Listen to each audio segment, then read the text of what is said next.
Well,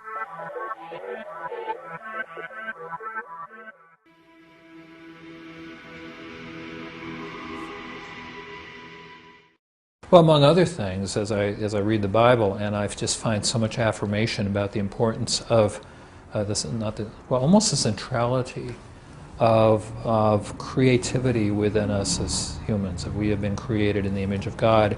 God Himself is Creator. We have a creative spark that is, I think, extremely hard to explain, and without having the context of understanding that we're image bearers of God. So I find that to be, kind of reassuring, actually, kind of fun, that this is really a wonderful aspect of who we are as human beings. So when I think about how this relates to my job here, and the fact that every time the orchestra gets on stage, while they are playing notes that were written hundreds of years ago, they are recreating, they are essentially creating a performance that has never ever happened before and will never happen again. I find that to be incredibly affirming, not only of us as human beings, but also of us as Christians, because it is so central to who we are. People tell me I don't need to come to this concert. I've heard Beethoven's Fifth before. Yes, but you haven't heard this performance of it before, and you will never hear it again. And that is, of course, one of the great joys that people experience in coming to a concert. Not that they're hoping that there will be a train wreck in the performance.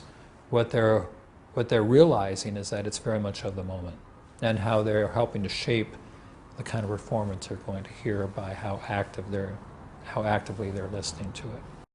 As Christians, I think we so quickly default to a hierarchy of things that really matter in the kingdom and the things that are less important in the kingdom, and that is not biblical, and it's not reformed. Preaching doesn't necessarily have to be based on a reminder that musicians were, back in the early, chapters in Genesis, and that, all work is God's work and all. It doesn't necessarily have to be as specifically affirming as that. Never, it doesn't hurt. But it can be just as simply a reminder of the false dichotomy between sacred and secular. It can be a reminder of God's incredible love for us. The message is so centrally reformed and so centrally based on the priesthood of all believers, the calling, the sacredness of the call.